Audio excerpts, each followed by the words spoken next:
প্রিয় শ্রোতামণ্ডলী, মনে রাখুন, রাজদরবারের দরবানগুলো, রাজদরবারের পুলিশ প্রশাসনের ঘুষখোরগুলো ওরা ভেবেছিল কোথায় রাজা পুরস্কার দেবে।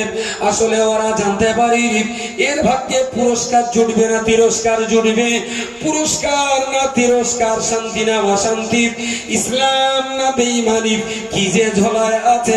ঝোলার খবর না জেনে যদি হাতটা পাতা হয়, আপনি চাইবেন তার কাছে পুরস্কার, ভাগ্যে জুটে যেতে পারে রাজার খরমের তিরস্কার।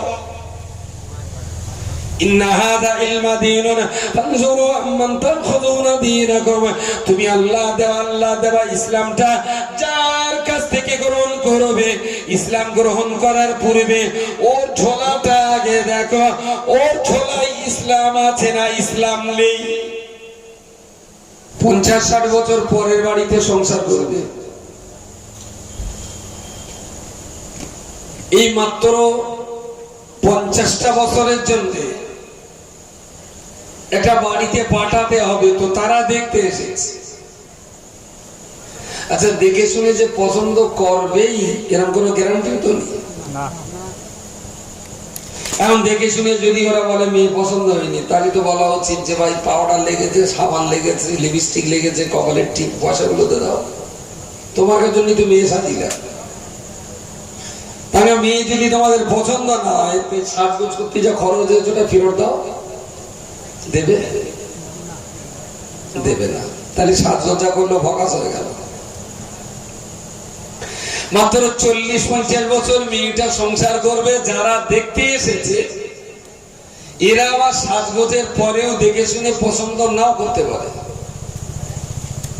এর পরেও সাজানোটা কিন্তু কমে না, আরো বেশি করে সাজানো হয়। দোষ আগের দিন যদি দেখি যে ঠোঁটে লিপস্টিক দেওয়া হয়নি, ঠোঁট গুলো কিরকম হাসা খেলা নেবে না দেখাচ্ছে, আজকে একটু ভালো করে লিপস্টিক টিকতে দাও। তার মানে পয়সা আরো বেশি খরচা, যাতে চয়েসফুল হয়। একটা মেয়ের বিয়ে দেওয়ার জন্য ঘর বাদ দেখাতে যদি এতটা সাজগোজ করতে হয়, জান্নাতে যাওয়ার জন্য আপনি কি সাজগোজ করেছেন একটু বলবেন? আমি মোটামুটি এই ড্রেস ট্রেস করে রেডি হয়ে আছি, আল্লাহ দেখে শুনে আমার পছন্দ করবে, বলবে মাতিন তোমার দারুণ দেখাচ্ছে, এদিকে আনাচে কানাচে না থেকে আমার জান্নাতে যাবে। জান্নাতের জন্য কি গোছগাছ করেছেন আপনি? আল্লাহ নবী মুহাম্মদুর রাসূলুল্লাহ সাল্লাল্লাহু আলাইহি ওয়াসাল্লামকে সাহাবীগণ জিজ্ঞেস করে বললেন, ইয়া রাসূলুল্লাহ, ইয়া হাবিবাল্লাহ, কিয়ামত কেমন হবে, জাহান্নামের শাস্তি কেমন হবে? সব কিছু জিজ্ঞেস করার পরেতে রাসূলুল্লাহ সাহাবীকে জবাব দিলেন, ও বাবা সাহাবী, তুমি যে আল্লাহর জাহান্নামের আযাব গজব শুনতে চাইছো, কিন্তু তার আগে আমি তোমার কাছে জানতে চাইছি আল্লাহর জাহান্নাম থেকে বাঁচার জন্য তুমি কাজটা কি করেছো? তুমি তো বলছো জাহান্নামের আযাব গজব শাস্তি কিরকম হবে,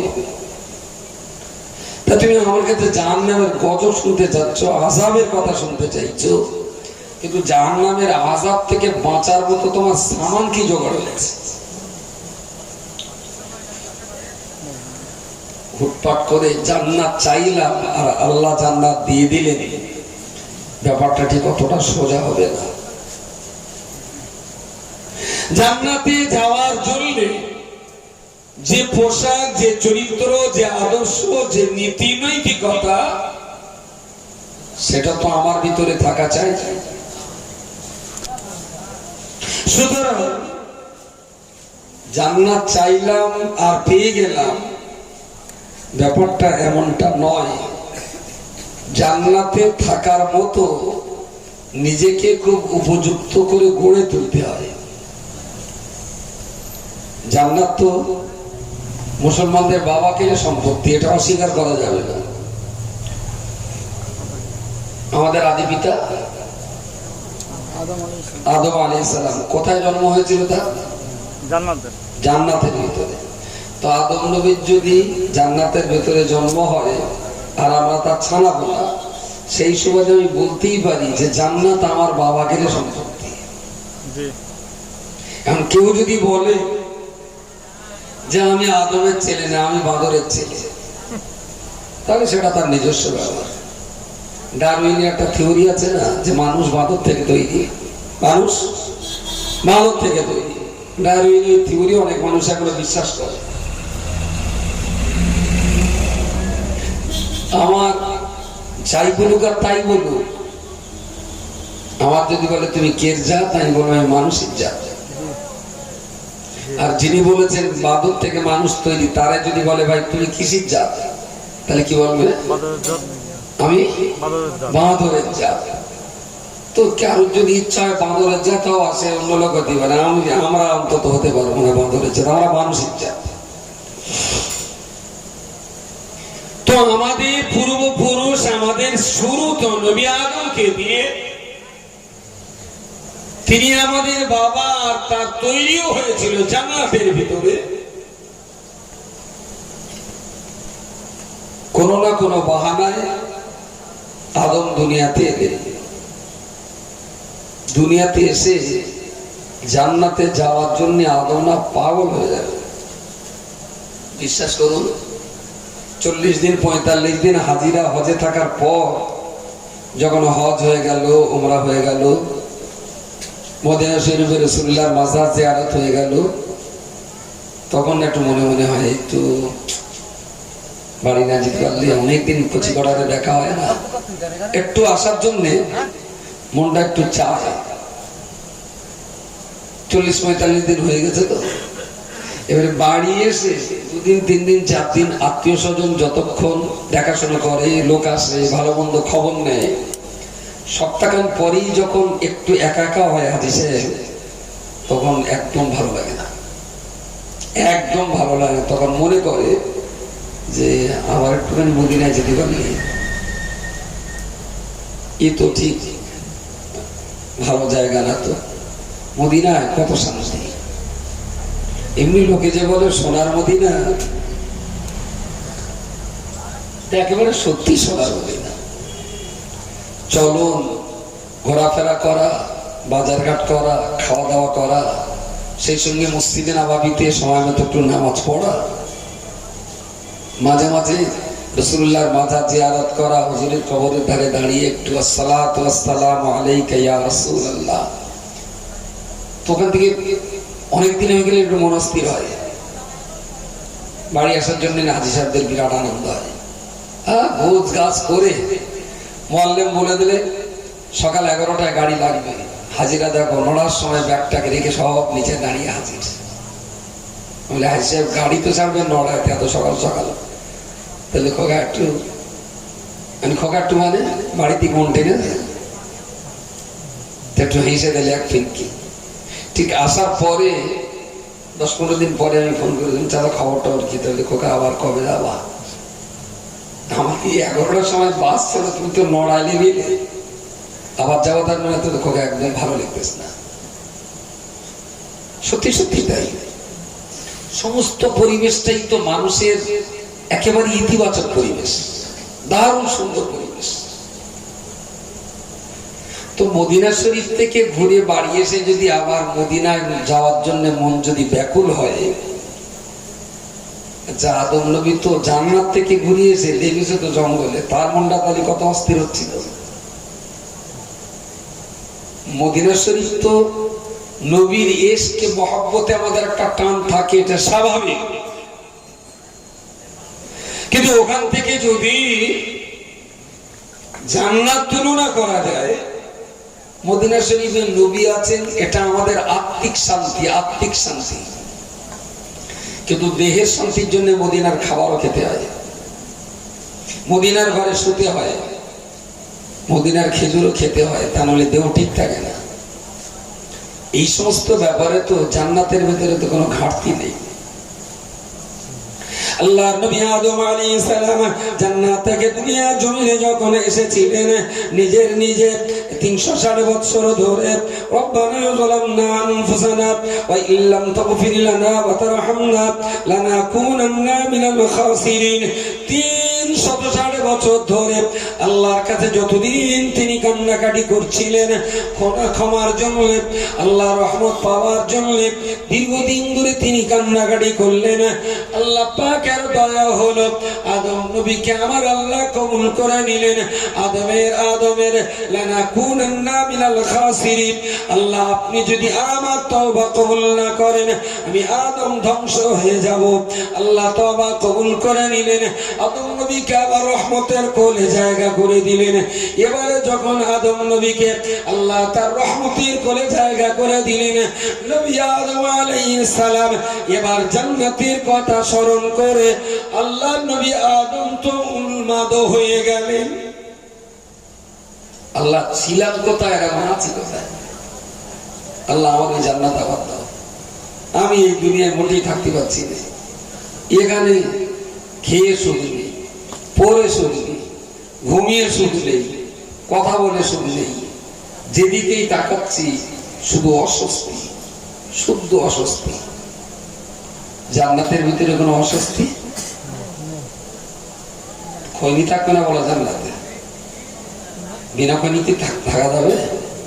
থাকা জান্নাতের ভেতরে বিড়ির দোকান নেই বলো?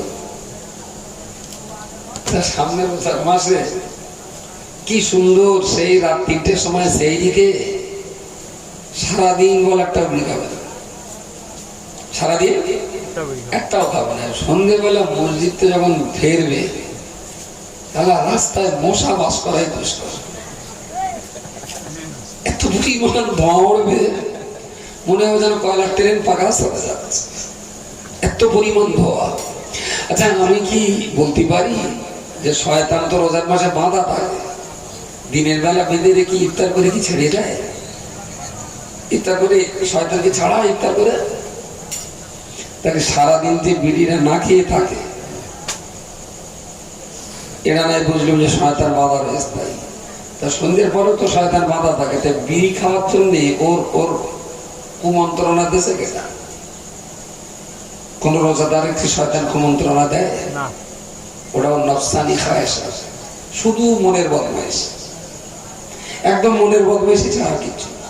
পয়সা খরচ করে 20 কিনে খাচ্ছে, পয়সা খরচা করে 20 কিনে খাচ্ছে। যদি একটাবার একটু ভাবতো সারাদিন তো খাইনি, ভাববে তো আজকের খাওয়া না। একটু যদি একটা বিড়ি খাওয়া মানুষ যদি একটু শক্ত হয়ে দাঁড়ায় না, বিড়ির মতো এক জঘন্য বদভ্যাস থেকে বহু মানুষ বেঁচে যেতে পারে এই রমজান মাসের কথা বলতে। আব্দুল হামিদ বলছিল বেশ ভালো বলতে বলতে গাড়ি আমি বলতে যাবার কথা বিতারির দিকে হঠাৎ গিয়ে তেঁতুলে গিয়ে দেখি গাড়ি ঘুরিয়ে মশলা করে গেছে।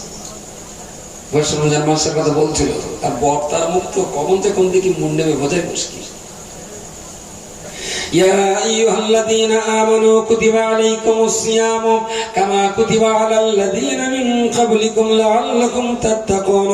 আমার আল্লাহ পাক রব্বুল আলামিন ইমানদার মুসলমানদেরকে লক্ষ্য করে বলেছেন, এই পৃথিবীর বিশ্বাসী বান্দারা কুতিবা আলাইকুমুস সিয়াম, রমজানের রোজা তোমাদের জন্য ফরজ করা হলো, কামা কুতিবা আলাল্লাযিনা মিন ক্বাবলিকুম, পূর্ববর্তী মানুষদিগের জন্য, উম্মতে মুসলিমার জন্য আমি আল্লাহ রমজান রোজা যেমন ফরজ করেছিলাম, ঈসা মুসা ওই জামানার উম্মতদের জন্য রোজা যখন ফরজ করা হয়েছিল, উম্মতে মুহাম্মাদি তোমাদের জন্য রোজা ফরজ করে দিলাম। তবে এই জন্যই ফরজ করেছি লাআল্লাকুম তাত্তাকুন, যাতে করে রমজান মাসের মধ্য দিয়ে তোমরা খোদাভীরু আল্লাহ ওয়ালা পরেজগার হতে পারো। সুবহানাল্লাহ।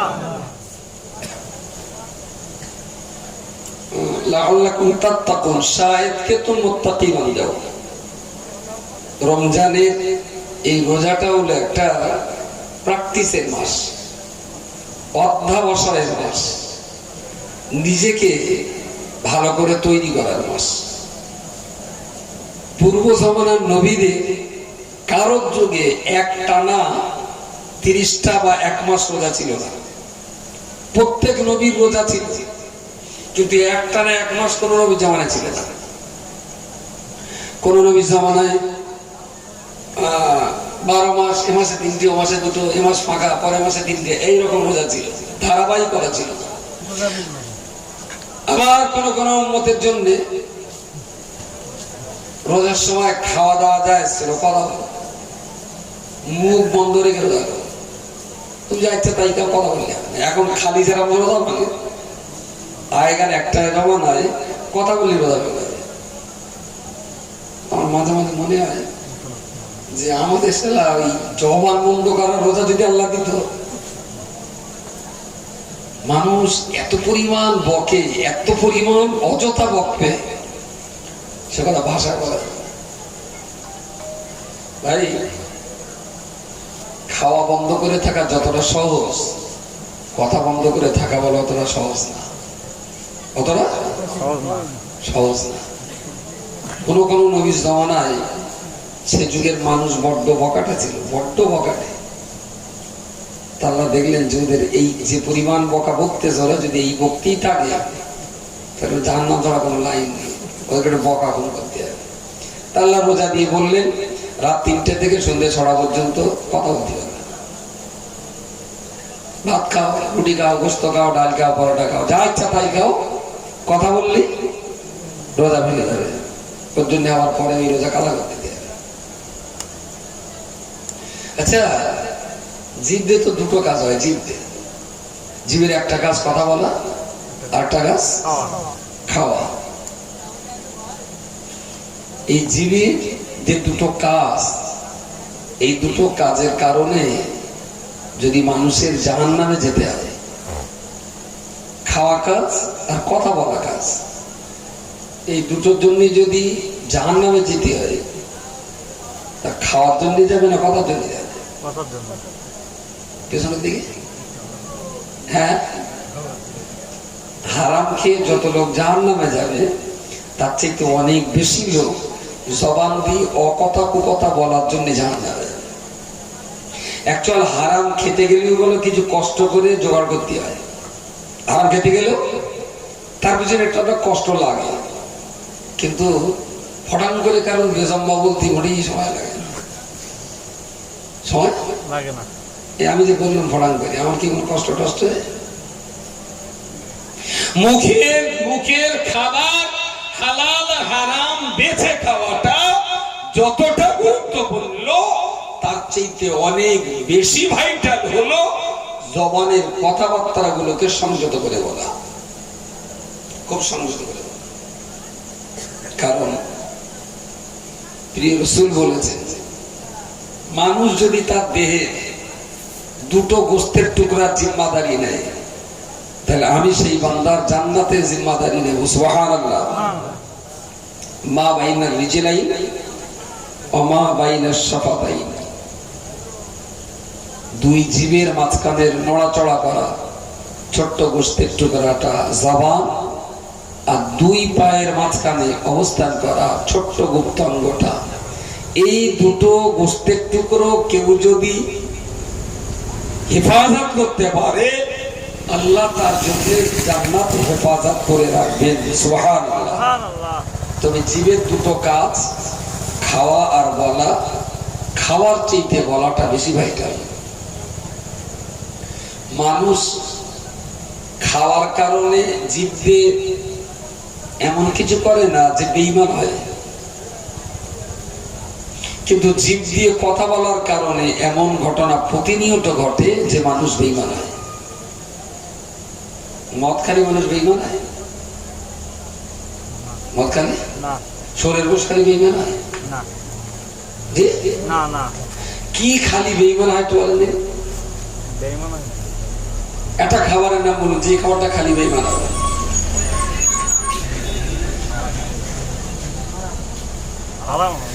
এমন কিছু খাদ্য খোরাক হালাল হারাম এমন কোন খাবার নেই যে খাবারটা খেলেই মানুষ বেঈমান হবে।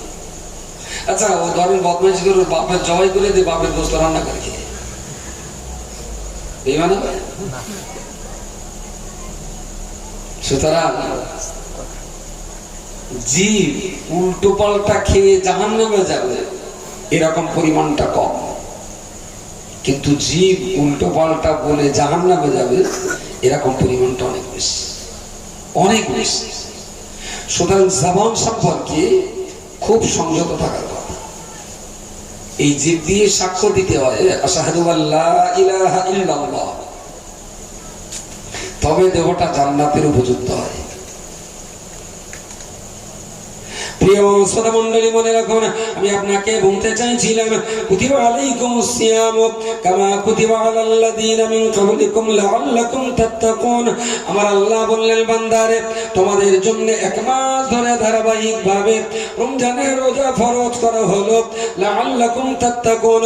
এই দীর্ঘ সময় ধরে তুমি তোমার নিজেকে অভ্যাসে পরিণত করে ফেলো, তুমি তোমার নিজেকে আমার জান্নাতের জন্য যোগ্য করে ফেলো।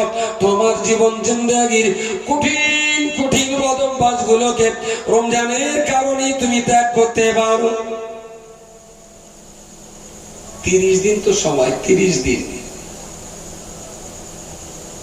আচ্ছা, আমার এটা বলেন দিন, একটা লোক জীবনে খৈনি খায়নি, তা একদিন খৈনি আচ্ছা কাজে ডোলে ওর সামনে একটু তালি মারলো, একটু হাসলে, একটু কাশলে, আমি কি হচ্ছে, হুজুর বিরাট ঝাঁস, ওইটা থাকে না, সাইড দিয়ে ঝেড়ে ঝুড়ে পাকিয়ে বাঙ্কারে দিয়ে দিল। কালকে সকালে আবার মালিক গায়ে বস করে গিয়ে গাড়িতে বের করে হাট দিল।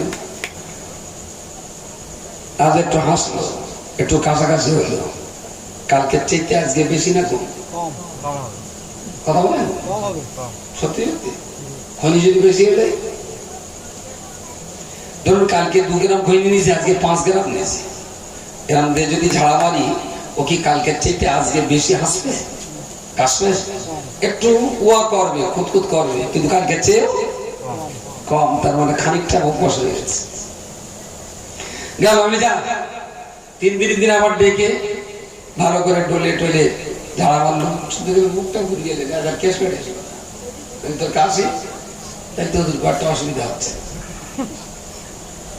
তাজা বাড়ি যায়। তারপর দিন আবার ডেকে চুনটুন্ড মাকে অনেক একটু ডলি দিদি, দেখলাম ভালোই পাটি টলতে ভালোই দেখলাম ঝাড়া মার, তাই তো আমার ঝাড়া মারলি নাকাটা আগে গেলি কেরাম হয়, তাহলে আমার কাছে আমি ঝেড়ে নিচ্ছি, আমি ঝেড়ে টেনে বাঙ্কারে দিয়ে দিল।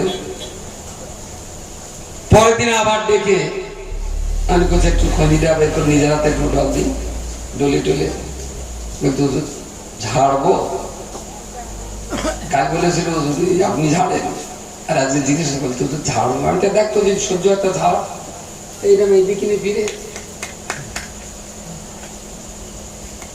কি হচ্ছে, ঝাঁস লাগে, তাদের বাঁধে পুজো দেওয়া মানে দিলে যাওয়ার যা। পরের দিন আবার ডাকলো, কোথায় একটু খৈনি বানা দিন, ওই দুজন আমি গত 2 দিন যা ডলে দিস কেরাম দারুণ হচ্ছে, তুই দিয়ে ডলে দে। ডলে দেখলাম বাবাজি নিজে নিজে গাড়ি ছেড়ে ঝেড়ে দেবে। কদিন হয়েছে? কদিন? 5 দিন হয়েছে। আমার দিলে কিরম লাগে বলেন নি, আমি বলছি ও যে কিরকম লাগে তা তোর কি করে বলবো বলেন, ও যারা দেয় তারাই জানে। এলে একটু কুটি দিয়ে তার কি হয় থেকে জানি যে দিয়ে রাখে কি হবে, যারা খনিকা তারা মানুষ না, খনি গাড়ি দিলে বোধ লোক সব মরে যায়, চিটটানে লাগে, একটুখানি এখানে দে, চিটচিট করতে আরে ফেলে ফেলে ফেলে। পরের দিন আবার ডেকে একটু দিবি, তাই তো সেই ওখানে না সাবু ডেকে কালকে সে চুন না রুইতে দিলাম, সে সাবুতে চারা করতে বেগুনি তরকারিতে ভাত খা দিকে। আমি তো এই জন্যই তো আল্লাহ 2 দিকে দিয়েছে, তুই এপাশে দে। আচ্ছা, এইভাবে যদি আমি মনে করি যদি খৈনি খাওয়া ধরাবো, 30 দিন লাগবে? 30 দিন লাগবে। আচ্ছা, 30 দিনের ভিতরে যদি যে খৈনি খোর না, তারে যদি 30 দিনে খৈনি খোর বানানো যায়, তাহলে যারা খৈনি খোর তারা ইচ্ছা করলে 30 দিনে অনায়াসে ছেড়েও দিতে পারে, অনায়াসে ছেড়েও দিতে পারে। বসে যদি নামাজ শিক্ষা দেয়, লেখা আছে মানুষ মরে গেলে কিভাবে গোসল দিতে হয়, কিভাবে উজু করাতে হয়, কিভাবে গা পা সাবান দিতে হয়, সব লেখা আছে। তো ওখানে লিখতে হয়, লেখা আছে নাকে আর কানে একটু তুলে দাও যেন পানি না যায়, কোমরে ঘুমসি দড়ি আমরা বান্ধা গেলে সেগুলো খুলে ফেলো, সব লেখা আছে। তেমন করে লিখে দিই যে যারা মুর্দাদের গোসল দেবে ওরা যেন একটু ঠোঁটাল কাগজ দেখে নেয় যাতে খৈনি টৈনি আছে কিনা। ও শালা যে এমন জায়গায় দেওয়া থাকে বোঝার উপর করো। আর যারা বেঁধে রেখেছেন এখন বেশ ওটা মুরগির তাওয়া পানা হয়ে গেছে, ঠিক ওই বক্তর ভেতর খৈনি থাকলে বাইরে কিচ্ছু পাওয়া যাবে না। এখন যদি কপাল খুব ভালো হয় তাহলে অনেক মুসলমান খই নিলেই কবরে যেতে পারবে, তার কপাল খুব ভালো। ফেরেশতা উঠে যখন জিজ্ঞেস করবে মান রব্বুকা, আমি দাঁড়াও খৈনিটা বের করলেই। তুই যখন তখন প্রশ্ন করলি আমি আমার গালে কি রয়ে জানো।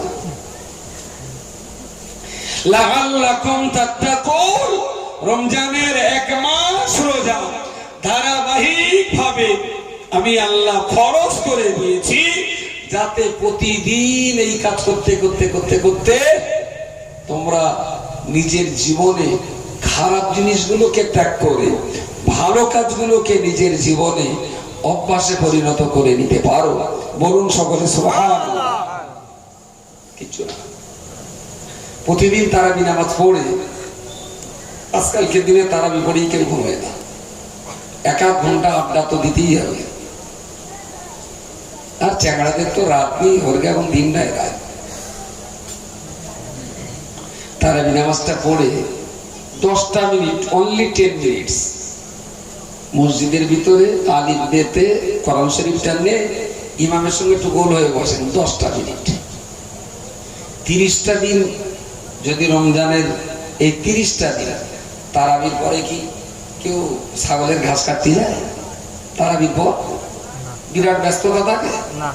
রমজান মাসের ভিতরে ওই টাইমটা না খুব ফ্রি টাইম, তারাবির পর আর দারুণ ফ্রি টাইম। ইফতার করে খেয়ে দিয়ে বেশ শরীরে একটু শক্তি দেখতে হলো, বিকেলে খাওয়ার কষ্ট হচ্ছে, ওখানটা গিলেছি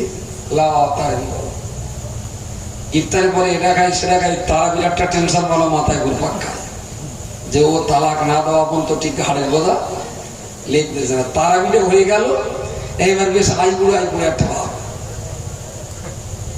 আমার তো মনে হয় তারাবি পড়লাম মানে আর কোন রকম দায়িত্বের বোঝা নেই, চলো এবারে ভর্তি করি। এই সময়টাও যদি প্রতিদিন 10টা করে মিনিট যদি একটা মুসলমান কোরআনটা পেড়ে যদি ইমামের কাছে বসে, রমজানের 30 দিন মানে 3×10 300 মিনিট, 300 মিনিট 300 মিনিট যদি একটু বসে না, আমি রক্ত দিয়ে লিখে দিতে পারি ওর জিন্দেগিতে কোরআন নিয়ে বসাটা অভ্যাসে পরিণত হয়ে যাবে। রমজান পেরিয়ে যাওয়ার পরে একটা দিন যদি কোরআন নিয়ে না বসেন, ওর হাত পাটা অস্থির হবে। এটা মনে হবে কি একটা অভাব, কিছু একটা যেন কষ্ট হচ্ছে, কিছু একটা যেন ক্ষতি হয়ে যাচ্ছে। কি না আজকে কোরআন নিয়ে বসা হয়নি। লাআল্লাকুম তাত্তাকুন, ধারাবাহিক ভাবে 30 দিন ভালো কাজগুলো করলে পরে মানুষের জিন্দগিতে একটা অভ্যাসে পরিণত হয়। কিন্তু খুবই দুর্ভাগ্য আমাদের, রোজার আগে লোকটা বিড়ি খেত, রোজার মাসে বিড়ি খেয়েছে, রোজার পরে গিয়ে আবার সেই একই বিড়ি খেয়ে যাচ্ছে। তাহলে লাআল্লাকুম তাত্তাকুন, যে রমজানের কারণে তোমরা মুত্তাকি পরেজগার হবে, সেইটা ঠিক পাওয়া যাচ্ছে না। সম্ভবত রোজার ফজিলত থেকে আমরা বঞ্চিত হচ্ছি। রোজার ফজিলত ঠিকঠাক মতো আমাদের জীবনে কাজে লাগছে না। তাহলে রমজান মাস তো মানুষকে ভালো মানুষ তৈরি করে দিয়ে যাওয়া মাস। প্রিয় মুসলমানরা মনে রাখো, আল্লাহ নবী মুহাম্মদুর রাসূলুল্লাহ সাল্লাল্লাহু আলাইহি ওয়াসাল্লাম তিনি তার সাহাবীদেরকে লক্ষ্য করে বলেছেন, হে আমার প্রিয় সাহাবীগণ, আমি আল্লাহর কাছ থেকে শুনতে পেরেছি, আল্লাহ পাক আমায় জানিয়ে দিয়েছেন as-sawmu li wa ana ijza bihi, আল্লাহ পাক আমায় জানিয়ে দিয়েছেন যে রোজা আমার জন্য আর আমি আল্লাহ স্বয়ং রোজাদারের জন্য। সুবহানাল্লাহ, জোরে বলেন সুবহানাল্লাহ। নামাজ, যাকাত, হজ এই সমস্ত ইবাদতের আল্লাহ কিছু পুরস্কার দিয়েছেন, আর রোজার পুরস্কার দিতে যে আল্লাহ বলেছেন রোজার আর অন্য পুরস্কার না, রোজাদার আমার জন্য আর আমি আল্লাহ রোজাদারের জন্য, এটাই রোজাদারের পুরস্কার। সুবহানাল্লাহ। আচ্ছা, এই যদি হয় রোজার আদর্শ, রোজার পাওনা, রোজার বরকত আর ফজিলত, কিন্তু এই রোজাটা কি শুধু খাওয়া বন্ধ করে জিভ সেটু মারা করার জন্য রোজা? আমি দেখেছি রোজার সময় বিকেল বেলায় মোড়ের মাথায় বাচ্চা কাচ্চা মোবাইল নিয়ে গোদাম চালাচ্ছে, অথচ রোজা আছে। অ্যাকচুয়াল রোজা তো শুধু জবানের রোজা না, রোজা তো শুধু গালের শাস্তি দেওয়ার রোজা না, রোজা তো রাখতে হয় গোটা দেহটাকেই পুড়িয়ে জ্বালিয়ে একটু সাফা করতে হয়। রে মিম দদ নুন রম দদ দুপেশ রমদুন, রমদুন শব্দের অর্থ একটু বলেন। কি যে করি ভাই, যারা চিস্তিয়া তরিকার সবকে বসে গেছেন একটুখানি সবকটা পাল্টে দেন, এবার কাদরিয়া তরিকা ধরে আমার কথা বলা যায় না। বেশ কজন চিস্তিয়া তরিকার নবী ইসবাতের জিকিরে আছে, ও মাশাআল্লাহ 1:10 আর খুব বেশি মিনিট 10 কথা বলবো, তারপরে দোয়া সর্বসা নিয়ে হবে। ঘুমাবেন না প্লিজ, জানি আপনাদের কষ্ট হচ্ছে, তা আমাদের দোষ। এখানে তো সাইনবোর্ডটা তো দেখলে সে ওপরতে পড়ে নিচে মতো যাচ্ছে, ওপরে নামার ভুল হয়ে যাচ্ছে। লক্ষ লক্ষ মানুষের এত বক্তা দিয়ে এত লং টাইম হয় না। এরা গ্রামের জলসা, জামিয়া সভা সারা রাত হয়, জামিয়াতে রাত 10টার পরেও লোক আসে, এক আসে এক যায়, যেতে যেতেও শেষ প্রান্তে 2-3 হাজার লোক থাকে, একদম পুরো চাঙ্গা। সে একটা আলাদা বাজার থাকে বলেই চাঙ্গা থাকে মানুষ। আর এই সমস্ত জায়গায় তো পার্টি মনে হচ্ছে ইউক্রেনের যুদ্ধে যাচ্ছে।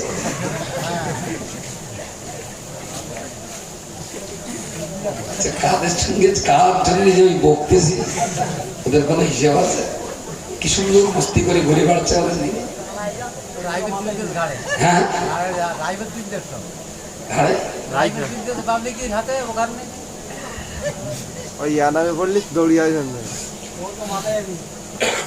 যদি ইসলামটা একটু বুঝতো তাহলে নিশ্চয়ই ওদের কাছ থেকে এই আচরণ আমাদের দেখতে হতো না।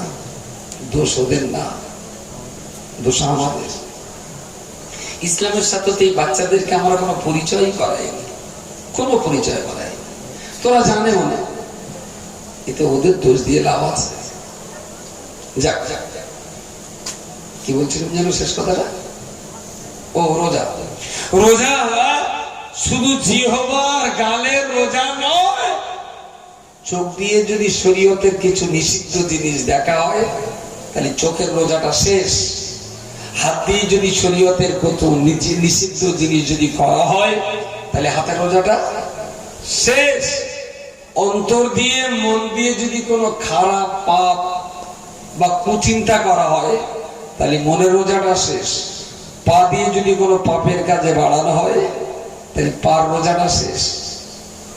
মধ্যে বলে শুধু কষ্ট পাচ্ছে গালনার পেটটা, যত দোষ নন্দ ঘোষ। সত্যি যদি রোজা করতেই হয় তাহলে একটু সতর্কতা, যে রোজা অবস্থায় হাত দিয়ে যেন কোনো গোনার কাজটা না করে ফেলি। আপনি দাড়ি কাটেন, আপনি এখন দাড়ি রাখেন, দাড়ি রাখা ফরজ, দাড়ি কাটা হারাম। এখন রমজান আসার আগেও আপনি দাড়ি কেটেছেন, এখন রোজার মাসে তো দাড়ি কাটতে হবে। অন্য মাসে দাড়ি কাটা হারাম, রমজান মাসেও দাড়ি কাটা হারাম। মধ্যে পড়ে রোজা অবস্থায় যদি দাড়ি কাটে, এদিকে কাটার জন্য হারামটাও হলো, আর রোজা রেখে হারাম কাজ করার জন্য রোজাটাও অত্যন্ত দুর্বল হয়ে গেল। লাইন বলিয়ে দিলি তো আর বলবেন তোমার কাছে ফতোয়া আছে, দাড়ি রাখুন, রাখলি না ভাবো। আর যদি মনে করেন রোজার মাসে কাটতেই হবে তাহলে দয়া করে রোজা হালাতে না কেটে সন্ধ্যার পরে কাটুন। এই ফতোয়াটা না বিরাট ছড়াবে। মতিন সাহেব বলেছে, মাতি সাহেব বলেছে রমজান মাসে ইফতার করে দাড়ি কাটা যাবে। বুঝতে পারেন? কচি জানে এইটা হেডলাইন করে দিও না, তোমরা চালায় আমাকে বিরাট ভয় লাগে। কখন কোন মেয়ে লোকের ঘাড়ে হাত দিয়ে যাওয়ার ফটো বের করতে পারেন তার ঠিক নেই। এরা অনেক কিছু পারে। রমজান মাসে অন্য মাসে দাড়ি কাটলেও হারাম, রোজার মাসেও কাটলে হারাম, কিন্তু রোজা হালাতে হারাম কাজ করার জন্য আপনার রোজার ফজিলত থেকে আপনি বঞ্চিত হচ্ছেন। গোনা দিনের বেলা কাটলেও হবে, রাতে কাটলেও গোনা হবে।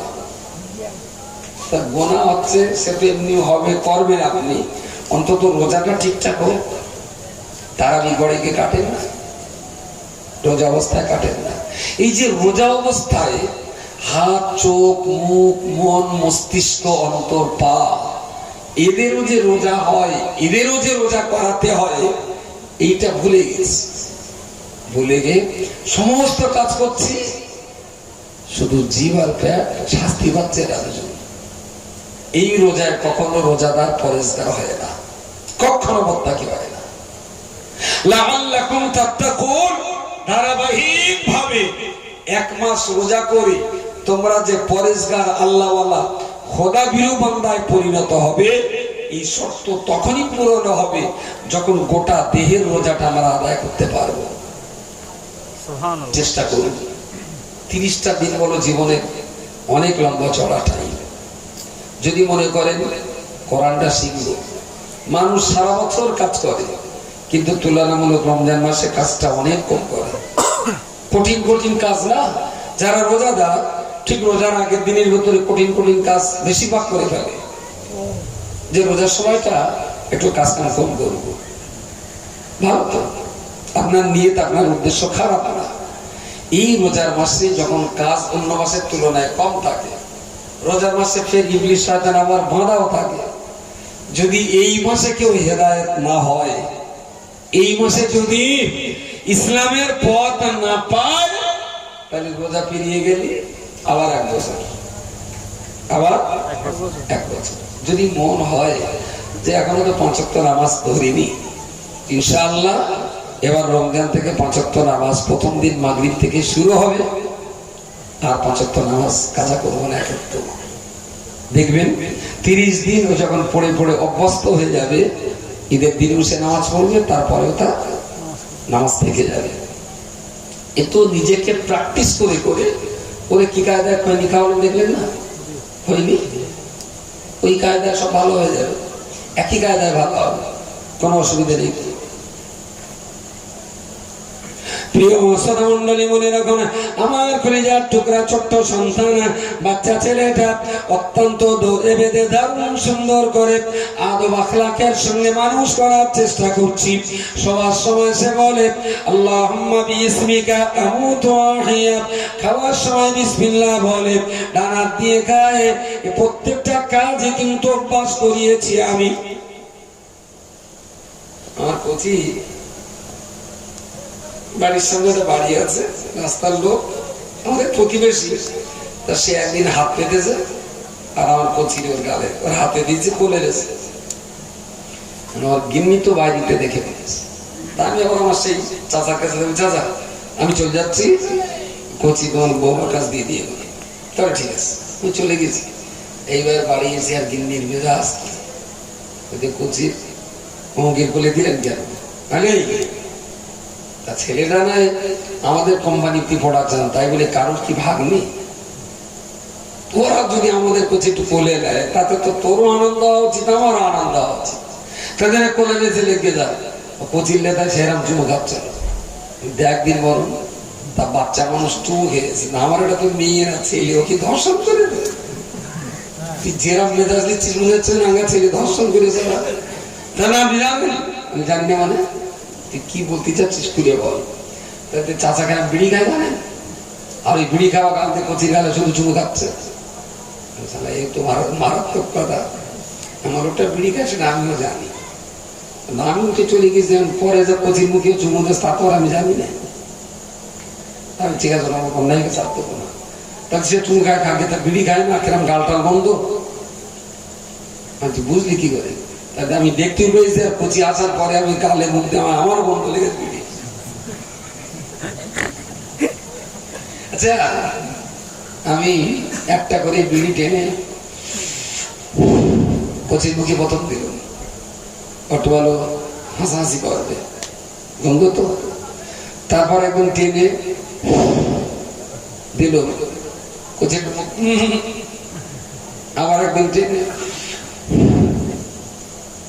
4 দিন আমি এরকম টানলি, ও চলে আব্বু আমার গায়ে দাও আব্বু,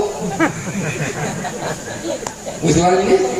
তার মানে ওর যে ব্যাপারটা ছিল নিজের খানিকটা সইয়ে ফেলেছে, ধাতস্থ করে ফেলেছে। আমি গ্যারান্টি দিয়ে বলতে পারি একদম নিষ্পাপ বেগলা মাসুম 6 বছরের বাচ্চাকে আমি 15 থেকে 20 দিনের ভেতরে পাক্কা গুলি করে বানিয়ে দেবো। 6 বছরের বাচ্চা বিড়ি টানবে না, দেখতে পারবে না। আসলে মানুষ হলো অভ্যাসের দাস। তো যদি সত্যিকারের একটা 6 বছর 5 বছরের কোচিরে প্রতিদিন একটু একটু একটু একটু করে দিতে দিতে তাকে যদি 15-20 দিনের ভেতরে বিড়িখোর বানিয়ে দিতে পারি, তাহলে 60 বছরের বুড়ো মানুষ কি চেষ্টা করে পারে না বিড়িটা ছেড়ে দেওয়া? খুবই পারে, আরামসে পারে, কিন্তু আসলে চেষ্টাটা নেই। রোজাটা হচ্ছে কিন্তু মানুষ পরেজগার হচ্ছে না। 30টা দিন অধ্যাবসায়ের মধ্য দিয়ে নিজেকে যে ফিটনেস করবে এর সাধনা নেই। রোজা হয়ে গেছে গতানুগতিক, রোজা হয়ে গেছে প্রথামাফিক, রোজা হয়ে গেছে দায় সারা, রাখতে হয় দায় রাখা। রোজাটা দায় সারা ইবাদত না। সাহাবী আরজ করে বললেন, ইয়া রাসূলুল্লাহ, মাসটা তো বড় রহমতের, বড় বরকতের, বড় করুণার মাস। আপনি বলেছেন রমজানের প্রথম 10 দিন রহমতের মাস, 11 থেকে 20 দিন, এই 10 দিন মাঝের 10 দিন মাগফিরাতের মাস, আর শেষ 10 দিন বলেন নাজাতের মাস। তাহলে প্রথম 10 দিন আল্লাহর করুণা আমরা পাই, মাঝের 10 দিন আল্লাহ আমাদেরকে ক্ষমা করেন, শেষের 10 দিন আল্লাহ জাহান্নাম থেকে আমাদের মুক্তি দিয়ে দেন। ইয়া রাসূলুল্লাহ, তো এই মাসে আমরা আল্লাহর রহমত পাই, মাগফিরাত পাই, আবার মুক্তিও পাই। হুজুর মাসটা এত সুন্দর, নামটা এত খারাপ কেন? মাসের নাম রমাদান। রমাদান মানে এটা লোক বলে রমাদান মানে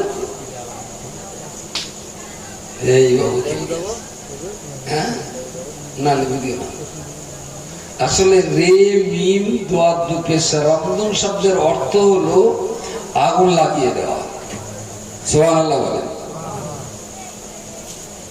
আগুন লাগানি সুবহানাল্লাহ, একটু জুত করে বলেন সুবহানাল্লাহ।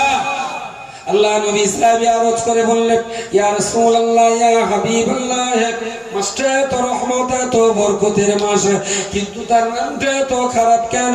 ইয়া রাসূলুল্লাহ, রমজান শব্দের অর্থ আগুন লাগিয়ে দেওয়া, এই মাসের নামটা কেন এমন খারাপ হলো? নবী বললেন, না না না না, এই মাসের কার্য ক্ষমতা, এই মাসের রহমত আর বরকতের মর্যাদার দিকে তাকিয়ে আল্লাহ পাক এই মাসটার নাম দিয়েছেন রমাদান। আসলে আগুন লাগাবার মাস, সত্যি কথা। 12টা মাসের 11টা মাস ধরে ধরে আল্লাহর বান্দারা, পাপী তাপী বান্দারা, পাহাড় পরিমাণ বান্দা যে গুনাহ করেছে, আল্লাহ পাক রব্বুল আলামিন এই মাসে বান্দার আমল ইবাদতের কারণে বান্দার গুনার পাহাড়ে আমার আল্লাহ আগুন দিয়ে জ্বালিয়ে পুড়িয়ে সারকার করে দিয়ে দেন। জোরে সোরে বলুন সুবহানাল্লাহ, জোরে বলেন সুবহানাল্লাহ। সুবহানাল্লাহ যা আওয়াজ মনে হচ্ছে যেন ওর ঘরে আগুন দিচ্ছে। আগুন কোথায় লেগেছে বলেন? রমজান মাসে বান্দার পাপের গুদামে আল্লাহ আগুন লাগিয়ে দেন। তাই মাসটার নাম রমাদান, মানে আগুন ধরানোর মাস, আগুন লাগাবার মাস। কিন্তু আমাদের যে গুদামে আগুন লেগেছে আমার ঠিক মনে হচ্ছে না। আর আগুন লাগবে কি করে? আজকাল গাঁ গ্রামের ভিতরেও যা ইফতার জোগাড় হচ্ছে, কোন এক জায়গায় গেছি তো সে এত জোগাড় করে যে মানসি খাবে না মাজুসি খাবে।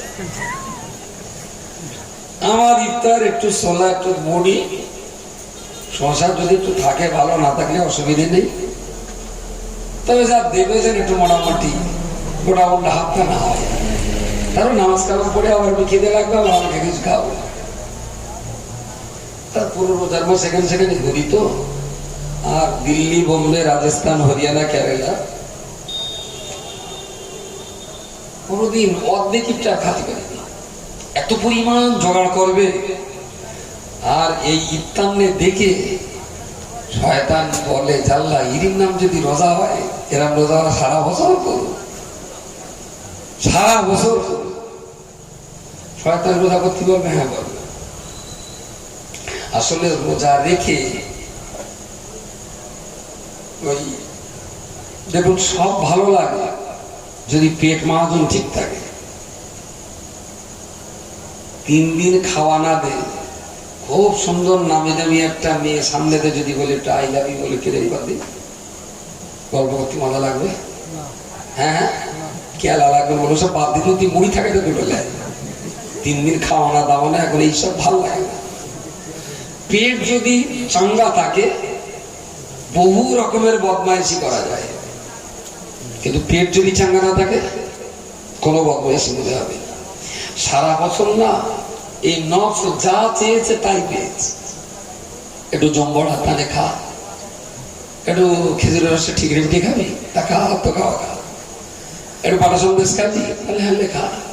বসে একটু যদি হালুয়া মরবা তাহলে অতকে লাগে। তার মানে নফস যখন যা চেয়েছে, শুধু খাইনি কি বলি বলেন, ওই যেগুলো খুব আরাম, কঠিন শরীর গোস্ত খাওয়া আরাম, মানুষ সবাই করে খাওয়া আরাম, এইরকম কিছু বাদ দে। মানুষ খুব একটা কিছু নফস যা চেয়েছে সব খেয়েছে। রাসূল বলেছেন, রমজান মাসে রোজা হয় রাত 3টে খাও, সুম্মা আতিম্মুস সিয়ামা ইলাল লাইল, যতক্ষণ রাত না আসে ততক্ষণ খাবি না কিছু। এই যে লং টাইম, সেহরির ভাত পেটে মোটামুটি 12টা 12:30 পর্যন্ত থাকে, তারপর গোডাউন যান আস্তে আস্তে একটু টান ফেলা ভাব। জোহরের নামাজটা ভালোভাবে হলো, শুয়ে পড়লো, ঘুম একটু হলো, তো মাঝে মাঝে সে বালিশ পেটের দিক যত ঠেসে দিচ্ছি বালিশ ওইভাবে ঢুকে যাচ্ছে, কমলে যাচ্ছে নাকি জানি। আসরের নামাজটা কোনো রকম পড়ে ঘুরে দেখলো, এখন 1 ঘন্টা 40 মিনিট। মানে আমাদের মনে হয় ঘড়ির কি ব্যাটারি পাল্টায়নি নাকি, দেখে জানি পুরো ব্যাটারি ভালোই চললো। ইফতারের ঠিক 10 মিনিট আগে না একটা চূড়ান্ত টানও থাকে, চূড়ান্ত একটা আনন্দও থাকে। আনন্দ এই এসে গেল ফেরায়, তখন না মনে হয় দুনিয়া সবাই খেয়ে গেল। শুরু হলো ইফতার খাওয়া। রমজান মাসে বান্দা সংসারের পিছনে যা খরচ করে, অন্য মাসে মসজিদে দান করলে যে সওয়াব, রমজান মাসে সংসারে খরচ করলেও আল্লাহ সেই সওয়াব দেবেন। সুবহানাল্লাহ। এটা হাদিসে আছে, রমজান মাসে খাবার কোনো হিসাব হবে না, আপনি খান।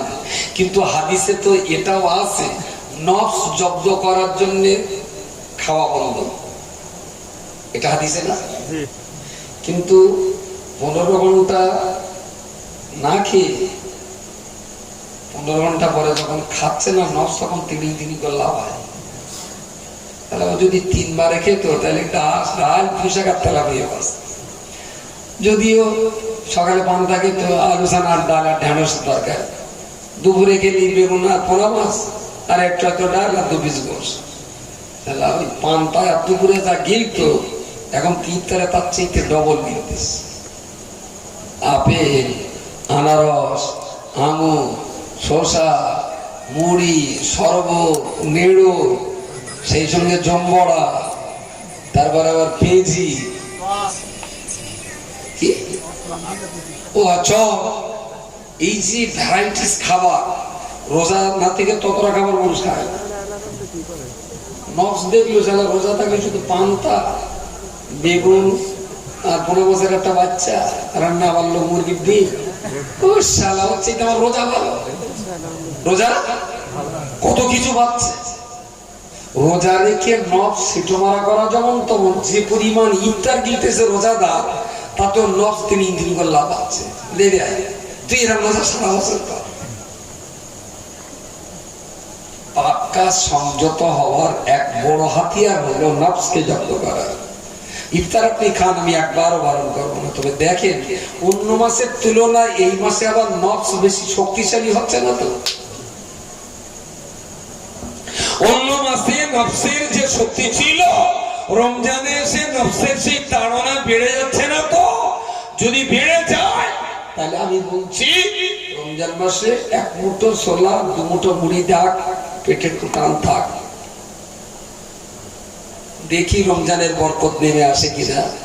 এত পরিমাণ গেলা গিলতেছে রোজার মাসে, অত গিললি রোজা হয়? নফস জব্দ হওয়া উচিত রমজান মাসে। কিছু জব্দ হওয়া যেমন তেমন, কত যে শক্তিশালী হচ্ছে তার ঠিক নেই।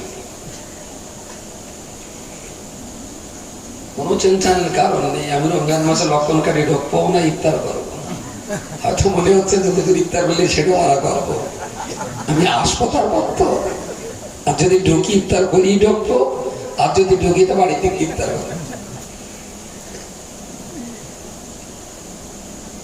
আলহামদুলিল্লাহ, সামনে কটা দিন পরেই শনিবারে ইনশাল্লাহ তারাবি হবে। রোজার জন্য প্রস্তুতি নেন, মানসিক ভাবে তৈরি হন। জাল্লা এবারে রমজানে আমি খৈনিটা ছেড়ে দেবো।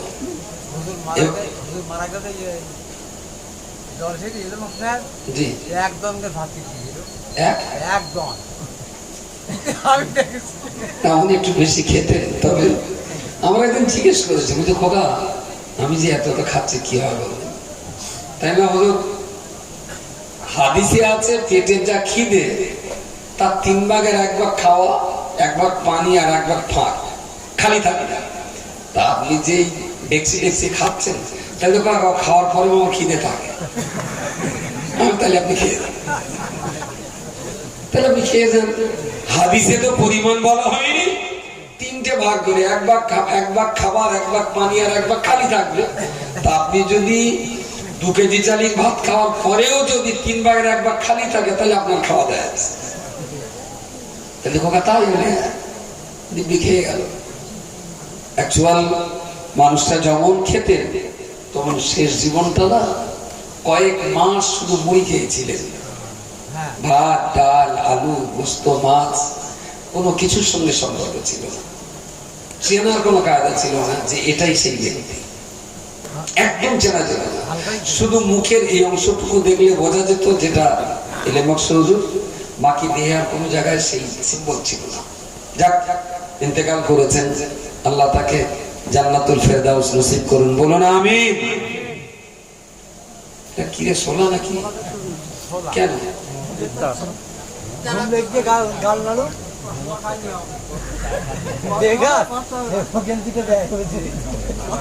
সত্যি সবার দেবে? হ্যাঁ কেন ভিজে গেল সোলা?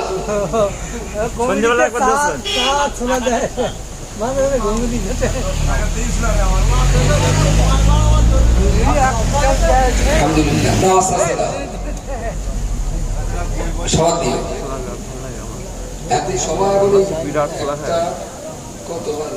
একটা 34 দিয়ে আমি পান্তা বেলা বন্ধলে যাই, শুধু সোলাতে ঘুমা যাচ্ছে না, আর বাড়া যাবে বেশি। তো যেটা বলছিলাম, প্রত্যেকটা কাজের পিছনে কিছু না কিছু সৎ উদ্দেশ্য থাকে। এমনটা না হোক যে আমার কাজের আসল উদ্দেশ্য ব্যাহত হয়। রমজান মাসকে যেন সেই রকম ভাবে ব্যবহারটা করা না হয়। একটু মানসিক ভাবে তৈরি হন, একটু মানসিক ভাবে তৈরি হন যে বিড়ি খাওয়া আমার বদভ্যাস আছে, ঠিক আছে, এবার 30টা দিন কাজে লাগিয়ে আমি ধীরে ধীরে ধীরে ধীরে বিড়িটা ছেড়ে দেবো, বিড়িটা ছেড়ে দেবো। এটা ধোঁয়া ছাড়া তো সাদা কিছু না। তা প্রথম দিন ইফতার করে একটা বিড়ি ধরিয়ে একটু একটা মেরে আগুনটা লিখে রেখে দেন, বলে এটা আবার সেই দিন পরে আর একটা মারব। কিন্তু মাঝে মাঝে দেখি মনে হয় যে 1 বান্ডিল ধরে দিলে ভালো হয়, এতটা না টানবি ইফতারের পরে সারাদিনই কাজ আদায় করেন। এটা করেন না প্লিজ, একটু চেষ্টা করুন, দেখবেন আপনি পারবেন, আপনি পারবেন। যারা 5 ওয়াক্ত নামাজি না, রমজান মাসটাকে কাজে লাগান, একটু কাজে লাগান। যদিও আপনাদের রুটিনের সঙ্গে আমাদের রুটিন মেলবে না। রমজান মাসে হয় কি, এখান সেখান থেকে ঘুরে বাড়ি গেলাম, হয়তো 10-11টা বেজে গেল, এবারে কিছু একটু হালকা টিফিন করলাম, আর একটু এটা সেটা করতে করতে 2:30 বেজে গেল। দুটো খেয়ে দিয়ে ও যে সেরে দিলাম, ফজরের রক্ত হলো, না পড়ে শুয়ে পড়লাম। এটা আমার কাজ কাম অনুযায়ী এটার সুবিধা হয়। কিন্তু যারা সাংসারিক মানুষ, সংসারে সকাল থেকে কাজ করতে হয়, তাদের আবার তারা বিপণে একটু না ঘুমালি হয় না, ওদের ক্লান্ত দেহ তো। যাই হোক, সে তারাবি আপনার সেহরি খেয়ে ঘুমান আর সেহরির আগে আপনি ঘুমান, একটা টাইমে একটু কোরআনের সঙ্গে সম্পর্কটা করুন। আপনি কিন্তু খুব ঠকে যাবেন, বিরাট ঠকা ঠকে যাবেন। আপনি মুফতি সাহেবকে বিরাট ভালোবাসেন, এটা কি বিশ্বাস করা যায় যে মুফতি সাহেব জান্নাতে যাওয়ার সময় আপনার হাত ধরে নিয়ে যাবে? বিশ্বাস এখনো কোনো মানুষের ধারণা আছে। আমরা তো অত বুঝি টুঝি না, হুজুররা ওরা একটু জানে টানে, আর ওদের তো দামান ধরে আছি, নিশ্চয়ই আমরা একটা লাইন গাট, এটা কিছু হবে। আপনি যে হুজুরির হাত ধরে পালাবার জন্য অপেক্ষা করছেন, যে হুজুরির হাত ধরে আপনি পার হবেন, আল্লাহ না করুন, হয়তো জাহান্নামে গিয়ে দেখবেন আপনার আগে সেই হুজুরের ভেতরে গিয়ে রয়েছে। বুঝতে পারেন? আমাদের দেশের যখন হাইব্রিড হুজুর, যখন দুবাইতে যায় চুল কাটতে তখন এক রকমের হুজুর, যখন আবার ধর্মসভায় ওঠে তখন আর এক রকমের পীর। হাই স্কুলে ওই ছোট বয়সে দেখেছি, বহুরূপী একটা গান হতো না, বহুরূপী, যেমন পারো তার ছেলে, তার বাপ খুব বড় দোকান, ওর কি মনে হয়েছে, ওই যে আমি এক ভিক্ষে করা মেয়ে লোক সাহায্য, কোথায় সেই সাদা পাড়ি কালো পাড়ির একটা সেনা শাড়ি এনে এত সুন্দর করে ড্রেস করেছে, ড্রেস করে ঘন্টা টন্টা দিয়ে একটা খুঁটি নিয়ে, মাতে একটা লাঠির টুকে টুকে, মা দুটো ভিক্ষে, বাপ দুটো ভিক্ষে, চেনার কোনো কায়দা নেই, যেটা পড়লে গা পড়লো, পুরো আইগুলো থাড়ো বদলালো। সেই মজলিসে সব ছেলে পিলে স্কুলে ছেড়ে ঘুরতেছে, হেডমাস্টার বুঝতেই পারেনি যে এটা অমুখির ছেলে, ভিক্ষে টিকে করে ও হয়ে গেছে ফার্স্ট। কেডা তাহলে স্যার আমি ফজলু। আর কি ফজলু? তো হ্যাঁ, তোর এই যুক্তি কেডা দেখবে? তোর দিন এরকম একটা ফকিরাঙ্গা বাড়ি আসে, আমি দেখে দেখে এসে দিস। বুঝতে পারেননি? ওরা ফজলু এখন ভাবুন সবার স্টেজে পুরো সালা চিটার যোগ্য দিল্লি, বোম্বে, দুবাইতে নচ্চাখুরি করে, এদিকে এসে আবার হুজুর শাস্তি লজ্জা করে না। আর এই জাতি সেই সমস্ত সারের ঠ্যাং ধরে রেখেছে, জান্নাতে যাবে। তাই বিচার হওয়া উচিত ছিল, আলেমের অনুসরণ করা তো ভালো, তো যার কাছে কোরআন আছে অন্তত তাকে ধরুন, তার কাছে ধরার আগে ধরুন হাদিসটা আছে কিনা, আখলাকটা আছে কিনা, চরিত্রটা ঠিকঠাক আছে কিনা। স্মরণ করে না?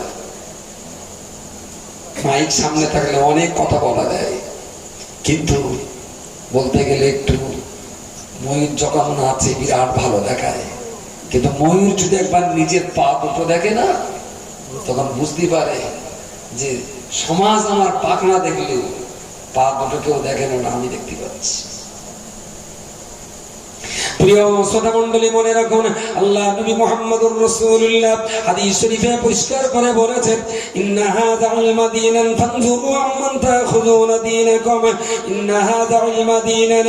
আল্লাহ নবী বলেছেন, হে আমার প্রিয় সাহাবীগণ, আল্লাহ তৈরি করা এই দ্বীন ইসলাম, আল্লাহ তৈরি করা এই দ্বীন ও ঈমান, আল্লাহ পাকের দেওয়া ইসলাম ধর্ম, এটা অত্যন্ত ভালো ধর্ম, অত্যন্ত শান্তির ধর্ম। ফানজুরু আম্মান তাখুযুনা দীনাকুম, এদিন তুমি যার কাছে শিখতে যাবে, এদিন তুমি যার কাছ থেকে নিতে যাবে, ওর কাছ থেকে দিন নেওয়ার পূর্বে ওই লোকটাকে ভালো করে চিনে নেবে। আগে চিনে জেনে বুঝে তার কাছ থেকে দিন নাও। তা না হলে তুমি চাইবে হয়তো পুরস্কার, কপালে জুটে যাবে তিরস্কারের ঝাঁটা। বাচ্চা আকবরের সেই গল্পটা না বললি আর না। একবার যখন ভারতবর্ষের সম্রাট, তো ও এক সময় দাবি করেছিল যে আমি একটা নতুন ধর্ম তৈরি করবো, করেওছিল। আকবরের তৈরি করার নতুন ধর্মের নাম এটা জোরে বলে, শুধু এলাহি নাই, একটা শব্দ আছে ওর আগে, যে দ্বীন এলাহি। বাহ, আরবি শব্দ দিয়ে নামটা তৈরি করলো, দ্বীন এলাহি। আমাদের ধর্মের নাম দ্বীন ইসলাম, আর ও নতুন ধর্ম তৈরি করলো দ্বীন এলাহি। বিরাট দাপট ছিল আকবরের, চূড়ান্ত দাপট ছিল। আকবরকে তখনকার দিনে দেশে প্রচলিত ছিল দিল্লীশ্বর বলে, দিল্লির ঈশ্বর। আকবরের কর্মকাণ্ড চরিত্র যা করে গেছে, তাকে শরীয়তের দৃষ্টিতে আকবরের ঠিক মুসলমান বলা যায় না। শরীয়তের, যেহেতু আল্লাহর দিন পরিবর্তন করেছে, মুসলমান বলা যায় না। তা আমি ওই সে আজমির একবার সফরে গিয়ে ঘুরতে ঘুরতে অনেক জায়গায় অনেক কিছু দেখি, কিন্তু আল্লাহ কি দয়া করুণা জানি না। আকবরের কবরে গিয়ে বাঁদর দেখেছে, কেউ গেছে আকবরের কবরে? কেউ যায়নি? একবার যাবে। সে এক অস্থির পরিবেশ, এই বাঁদর ওর ব্যাগলে যাচ্ছে, এই হনুমানে ওর মাথা চুল টেনে যাচ্ছে, এই সম্মুখী খাবার চলেছে, সব সময় একটা অস্থির। হ্যাঁ, তা আল্লাহর রহমত হয়েছে, নিচেও যারা আছে ওখানেও সেরা আছে। শুধু দেখতে গিয়েছিলেন, জিয়ারত করিনি। ওর কি জিয়ারত হচ্ছে? খাজা মঈনুদ্দিন চিশতির মতন একটা ফকিরের কবর জিয়ারত করবো, যেখানে জিয়ারত করে কিছু লাভ হয়। যাক, তো একবারে রাজত্বকালে ও বিচারটা বেশ ভালো করত। তার বাচ্চা ছিল, ওর ইচ্ছা হয়েছে আকবরের বিচার দেখবো, আকবরের বিচার দেখবো। শুনেছি কোন ন্যায় বিচার করে। তার রাজ দরবারে যে যুক্তি যায়, গেটের দরওয়ান থাকে, আমি একটু জানি রাজামশাইয়ের বিচার দেখতো। তাহলে ইয়ার কি আমার জায়গা পাচ্ছ না? না, এটা কি সরকার? নো, মনমতি খারাপ করে মাসিদের দ্বারে বসে রয়েছে। ওর ইচ্ছা আকবরের বিচার দেখা, কিন্তু পুলিশে দেয়নি। একটা বুড়ো রাস্তাতে যাচ্ছিল, তো নাতির মতো বয়স, ওর কাছে যে মাথা কাটা হাতটা ভুলে হতে, ও শোনা কি হয়েছে? তার মনটা এত খারাপ, তার মা বকেছে, আব্বা মেরেছে। তাদের দাদু না, তা কি হয়েছে? কারণ আমি এই যে একটু আকবরের বিচার দেখবো, রাজামশাই বিচার করবে দেখবো, পুলিশ আর যাচ্ছে না। তো তুই ছেলে মানুষ আকবরের বিচার দেখবি, তাই দেন আমি শুনেছি, আমার দেখো এইটা। তবে তোর কি খুব ইচ্ছা? তাহলে আমার বিরাট ইচ্ছা। দূরের দিকে একটা কাঠের চালা পড়েছিল, কাঠের চালাটা এই মুচিদার দেবতে দেয়, এই কাঠের চালাটা দেখেন বসতে। আর রাস্তায় যখন লোক টোক পাবি, এই কাঠের চালাতে হদ্দ চুরন চুরবি। তুই যখন তার চুরবি, পুলিশ দেখতে পারবে, ও কাঁদা করবে, ও তোর বিরুদ্ধে বাদশার কাছে বিচার চাবে, ও হবে ফরিয়াদি, তুই হবি আসামি, ধরে এলে যাবে, বাদশা বিচার করবে, তুই দেখতে পাবি। দাদু তাই এরম কলে আছে? তাহলে হ্যাঁ, ছেলে মানুষ সতর্ক যাবে না। ও সেইটা হাতে করে এনে চুপ করে বসে খুঁজতেছে কার গাড়ি যাবে। সেই বুড়ো অনেক সময় কাজ কাম মিটকে ওই পথ দেওয়ার ফিরছি, একেবারে মুখ্য মনে করে বুড়োর পেছন দিক থেকে সেই কাঠের চালাতে হত্য দেওয়া দেবে।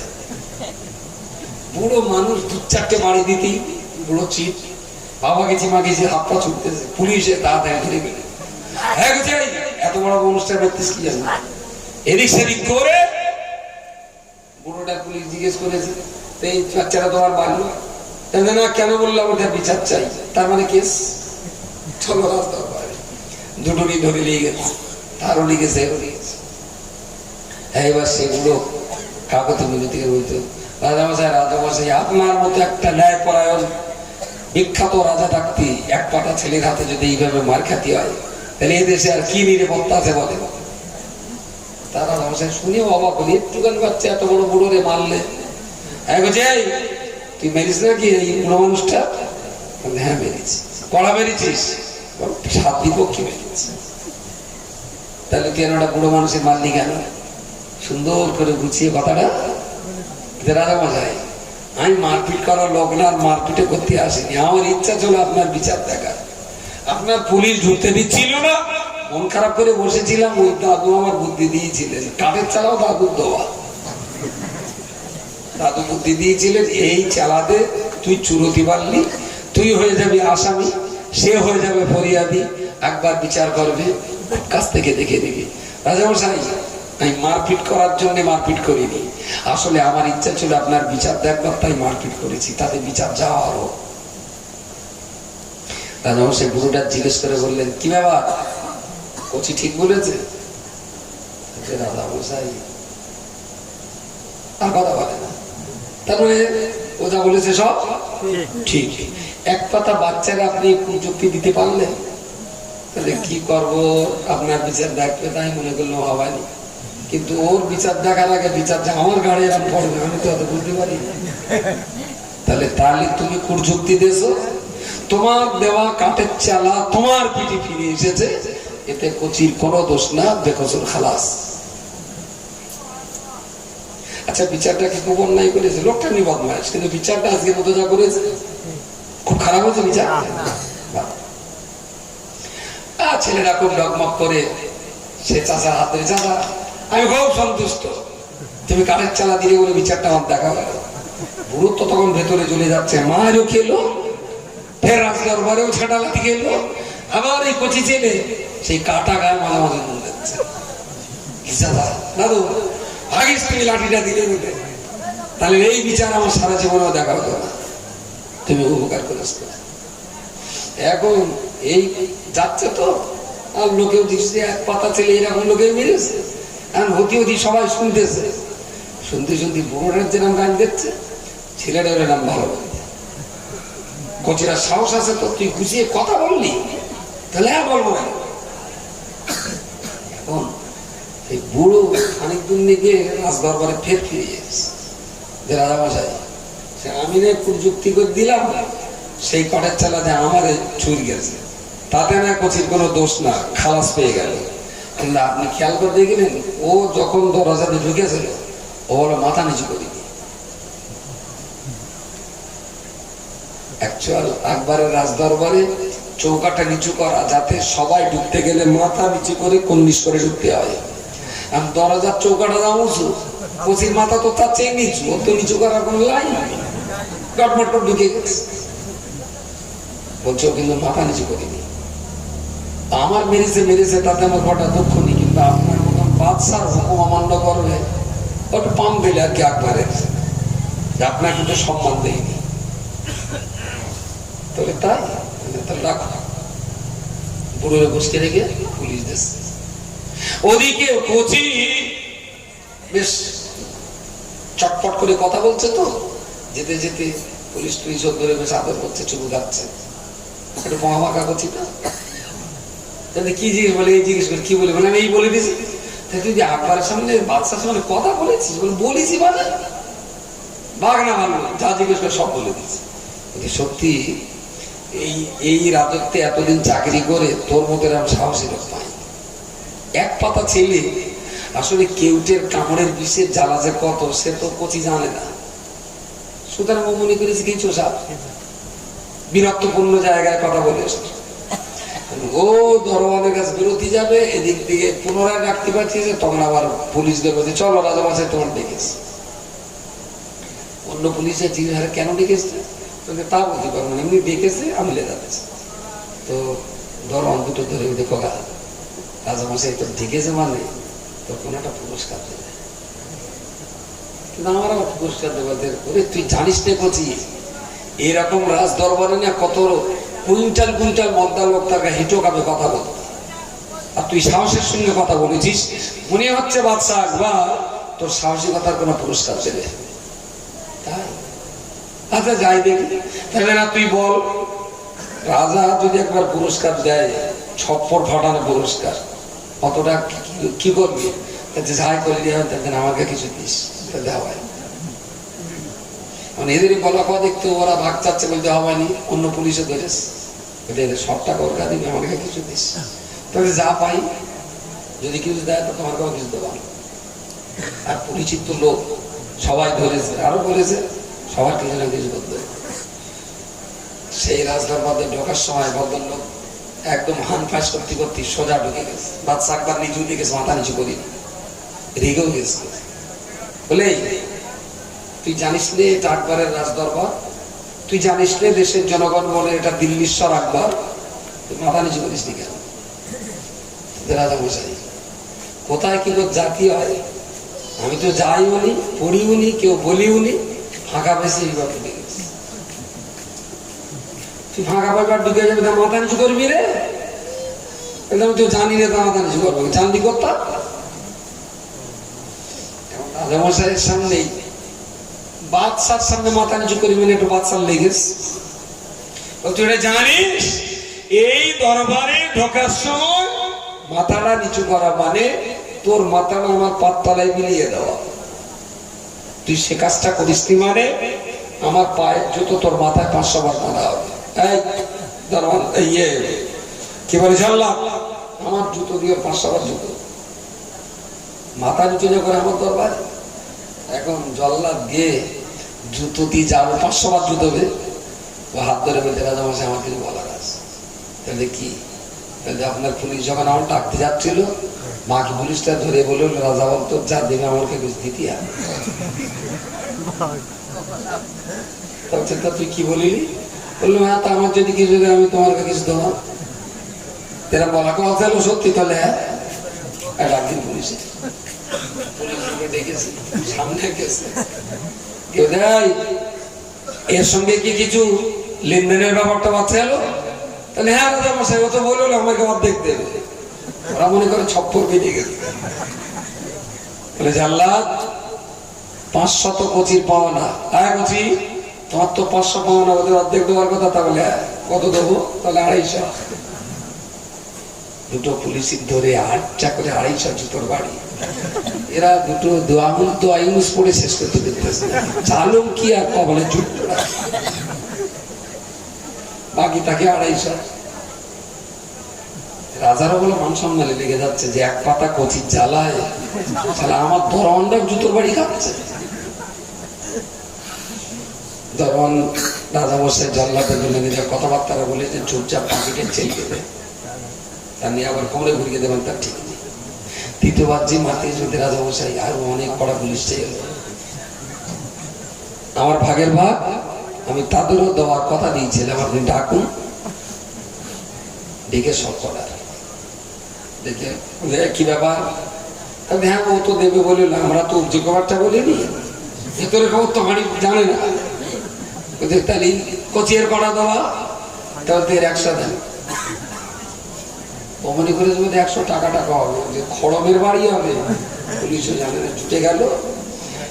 সর্বশেষ শেষ দরওয়ানের দুটো দরওয়ান বলল, রাজা মশাই ওর থেকে একটা আমার জন্য থাক, আর বাকি 99 টাকা দুজনের।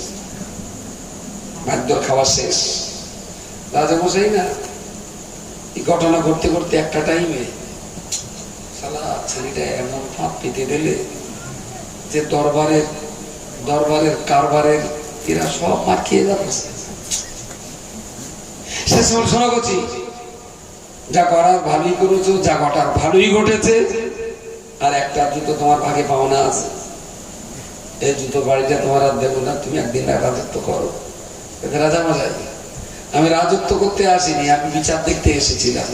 আপনার বিচার দেখে সন্তুষ্ট হয়েছি, আপনার এই রাজত্বে একদিন আমারে বসাবেন, ও একদিনটা আমি আপনার দিয়ে দিলাম। কচি চলে গেল। এত রাত্রি আমি গল্প শোনাতে আসিনি, ট্যাবলেট খাওয়াতে এসেছি। প্রিয় শ্রোতামণ্ডলী, মনে রাখুন, রাজদরবারের দরবানগুলো, রাজদরবারের পুলিশ প্রশাসনের ঘুষখোরগুলো ওরা ভেবেছিল কোথায় রাজা পুরস্কার দেবে। আসলে ওরা জানতে পারেনি এর ভাগ্যে পুরস্কার জুটবে না তিরস্কার জুটবে। পুরস্কার না তিরস্কার, শান্তি না অশান্তি, ইসলাম না বেঈমানি, কি যে ঝোলায় আছে। ঝোলার খবর না জেনে যদি হাতটা পাতা হয়, আপনি চাইবেন তার কাছে পুরস্কার, ভাগ্যে জুটে যেতে পারে রাজার খরমের তিরস্কার।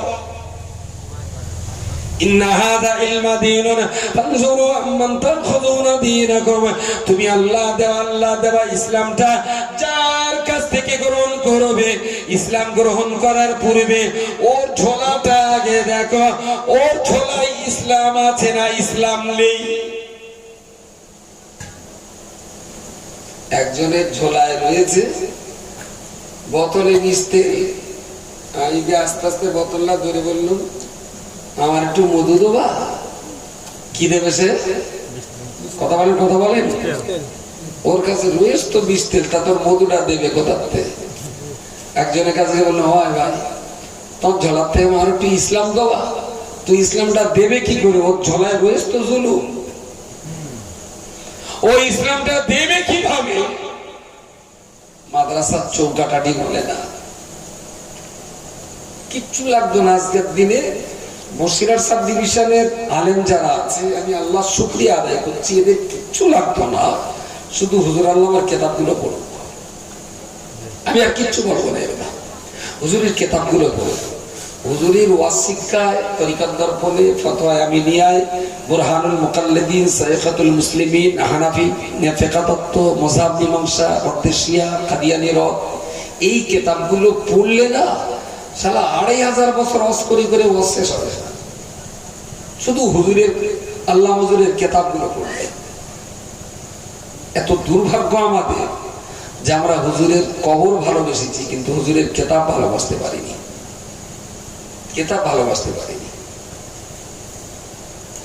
হুজুরের ইসালে সাহাবে মাওলানা বাগে, তারপরে ময়দানের আপনার আমিনিয়া মানসার ইসালে সাহাবে চোখে দেখেছি তো,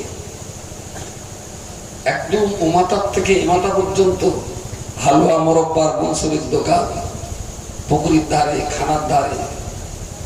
তা আমার হিসেবে বলছে যে এই 3 দিনই 2 জায়গায় মিলে খুব কমও যদি হয়, অন্তত 350 কোটি টাকা হালুয়া মনসুর আর মোরব্বা বিক্রি হয়। 350 কোটি টাকা।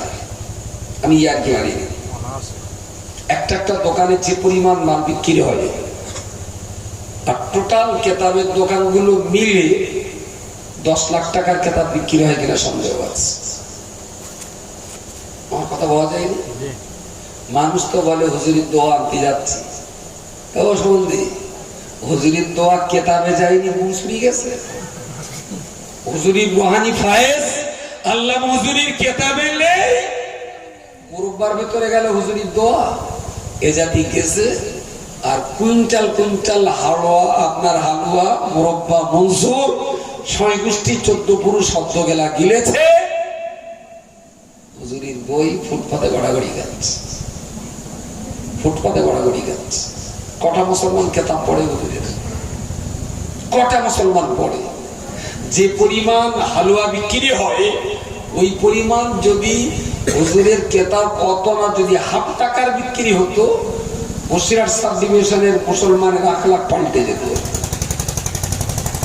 আরে মাজার তৈরি তো ঘোড়ার ডিম ভাটার ইট দিয়ে, ওই ইটে কোনো বরকত নেই, ফসিলা তো নেই। আবার দেখি মাঝে মাঝে দেখেছি ওই নিজের মুজে টুজে সে একটা বুড়ি, তার সেই সঙ্গে একটা ছুরি মারা আছে, তারা জামা কাপড় কেটে রেখেছে। আমি চাচ্ছি পেটে কি ব্যাপারটা, তাহলে আমি কঠিন না, পেটটা একটা ব্যথা মারা করতেছে, তাই একটু এই বরকতের ধুলো দিচ্ছে। আমি চাচ্ছি তাহলে কাজ করে আমার এই পাতলার পেলাম, কিন্তু তোমার পাতলার তোলা পেলো না। আমি তখন যারা পড়ে আছে এটা হুজুরি পাতলার ধুলো, ও তো সারা আমরা চলাফেরা করি আর সেই বুঝতে পারেননি। কত বড় ইডিয়েটটা হলি, ওই রজার উপরে যাব নিজে ঘোরাফেরা ধুলো বালি, ও তো সব হয় আপনার ধুলো নয় আমার ধুলো। তুই ওখান থেকে নিবি কেন, সরাসরি আমার পাত তলার থেকে, আর না পারিস তা কচিরা চিৎ করে শুনে গিয়ে পুরো পাটা চেপকে দেই, একদম ভালো হয়ে যাবে। আগামী দিনেও আমার সন্দেহ আছে হুজুরের মাজার শিরক কুফর থেকে বাঁচবে কিনা। এটা 2022 সাল, আপনি লিখে রাখুন। মোরগ ছেড়ে দেওয়া শুরু হয়েছে, সন্ধ্যার আগে পরে সেজদা করতেও দেখা যাচ্ছে এক একজনের। আর মেয়েদের যে অবাধ বিচারণ, তাতে আগামী 10-15 বছরের ভিতরেই হয়তো আমাদের দেখতে হবে বসে হুজুরের মাজার শিরকের আড্ডাখানায় রূপান্তরিত হচ্ছে। কিচ্ছু করার থাকবে না, কিচ্ছু করার থাকবে না। কারণ কারণ যাকে আপনি টমেটো ক্ষেত পাহারা দেওয়ার দায়িত্ব দিয়েছেন, সেই যদি হয় বাঁদর, তাহলে ক্ষেতের টমেটোর বাঁদর একাই খেয়ে নেবে, তোমার আর খেতে হবে না, খেতে হবে না। যারে বলে বাঘের কাছে ছাগল পোষেন, ও ছাগল আল্লাহর নামে বাঘের কাছে যখন পড়েছে, ও ছাগলের কোনো রোগ হবে না।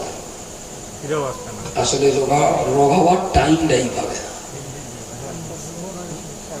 যে পরিস্থিতি শুরু হয়েছে, যে আল্লাহ হুজুরের দরবার থেকে 152 খানা কিতাব লিখে শিরক কুফরের বিরুদ্ধে কলম চালিয়ে গেছেন।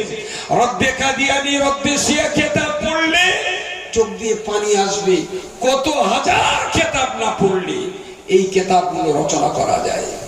আজকে যে দরবার থেকে এই কিতাব দেশ দশের ঈমান বাঁচানোর জন্য হাতিয়ার রয়েছে, আমি সন্দেহ হয় আমার সেই দরবারেই খুব তাড়াতাড়ি শিরক কুফর আবাদ জেগে বসে কিনা।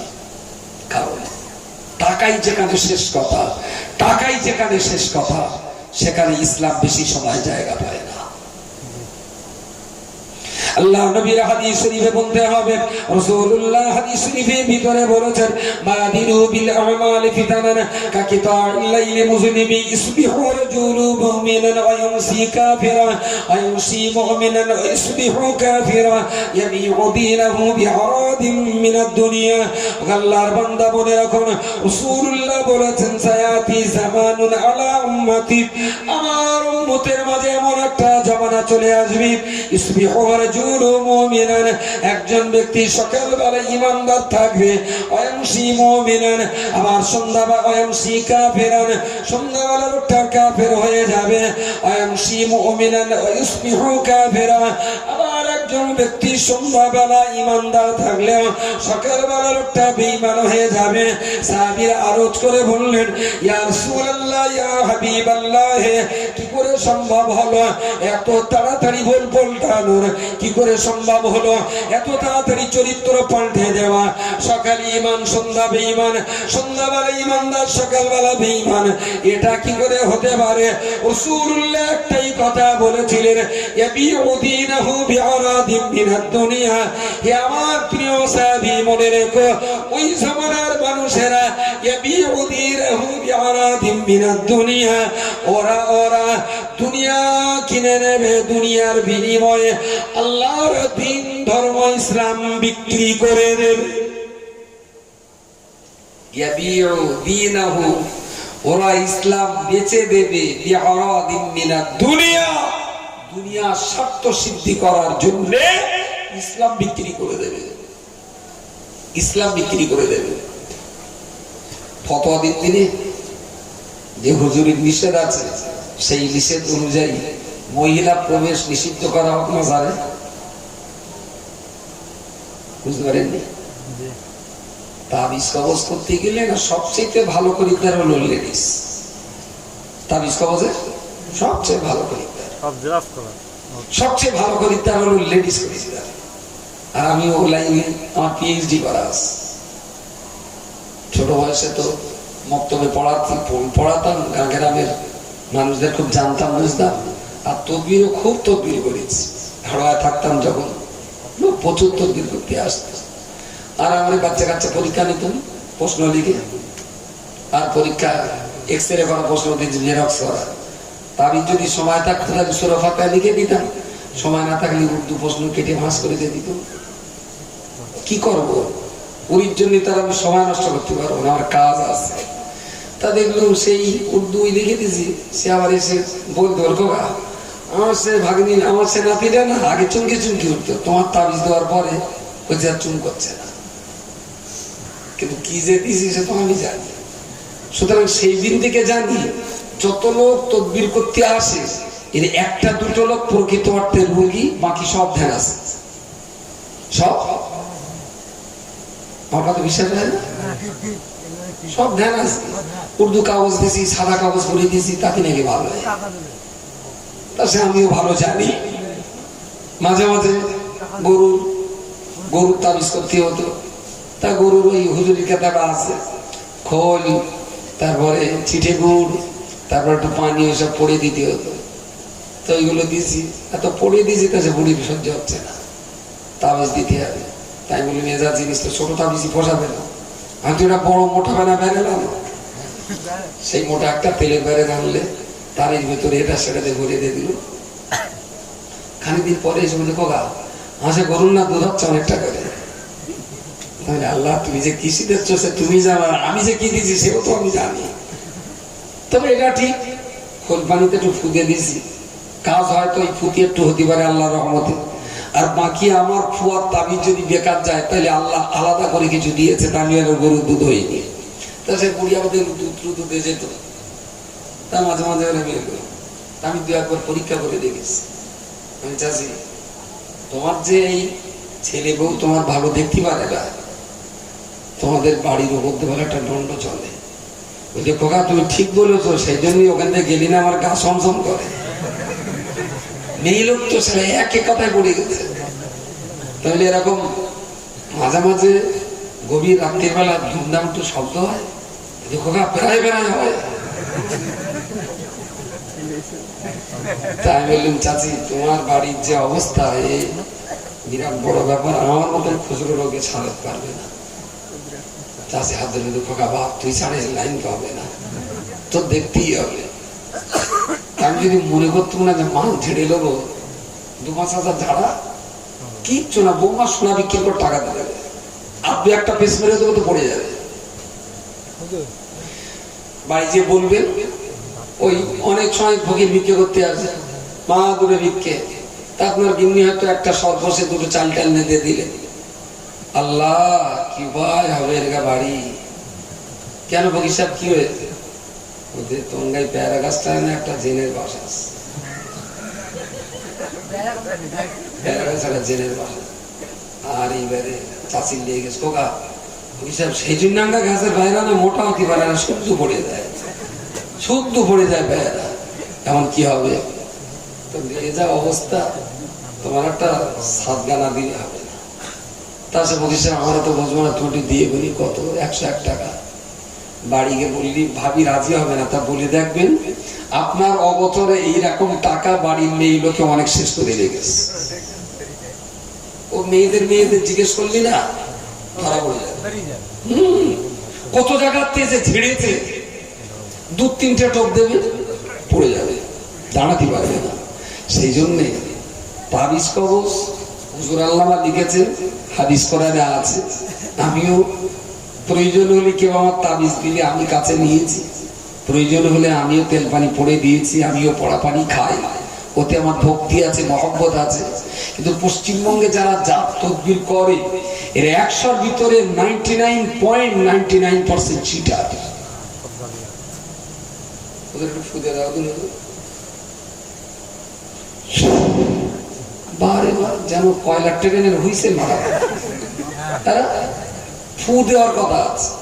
ويشفي صدور قوم مؤمنين وننزل من القرآن ما هو شفاء ورحمة للمؤمنين। ফু দেওয়ার কথা আছে, বাঁশি বাজাবার কথা তুমি দেখেছেন? এই এত ফাইন হচ্ছে বলছি দিদি দেখবা কি সুন্দর সিটি মার একটা শব্দ, এটা কি প্র্যাকটিস করতে হয়? তারপর বোতল কুটির কাছে সুদ করে দেবে, যেন মনে হচ্ছে ফেরেস্তা বাতাস ধরে ধরে বোতলের মধ্যে ঢুকিয়ে দেবে। কি তাবিজ করা ভালো, আমারও ভক্তি ওয়াফি আছে, মহব্বত আছে, তাবিজ যদি জেরক্স করে দিবি তাহলে তোর কাছ থেকে লোবা কেন? একটা কোরআন শরীফ কিনে পুরো আস্ত কোরআন ঝুলিয়ে দেবো রোগী গলায়। তাবিজের অ্যাকশনের সবচেয়ে বড় বরকত তো যিনি লিখছেন সেই হাতটা ভালো মানুষের পবিত্র হাত দিয়ে আউযু বিল্লাহ বিসমিল্লাহ শরীফ লিখে দেন, তারও কিছু ক্রিয়া আছে। মসজিদের মুয়াজ্জিন সাহেবকে দিয়ে সূরা ফাতিহাটা পড়ে আপনার কচির গায়ে ফু দিয়ে দেন, আল্লাহ চাইলে আপনার কচি সুস্থ হবে। কিন্তু সূরা ফাতিহা, সূরা ইখলাস, দরুদ শরীফ, কলমা শরীফ যে ঠোঁটটা পড়বে, ঠোঁট দুটো ভালো হওয়া চাই, যে হাতটা লিখবে হাতটা যেন ভালো হাত হয়, বাস আলহামদুলিল্লাহ। কিন্তু যদি জেরক্স করা তাবিজ যে পরিমাণ চলছে মার্কেটে, আমি জানি না, তোমাদের একটা লোক ভালো লাগে, আপনাদের এই কি বলে কাটাকাটির ওখানে একটা লোক কাজ করে না, আমি দেখেছি যা কিছু লেখা একটাও জেরক্স নেই, আর সুন্দর ভালো হয়, ভালো লেগেছে।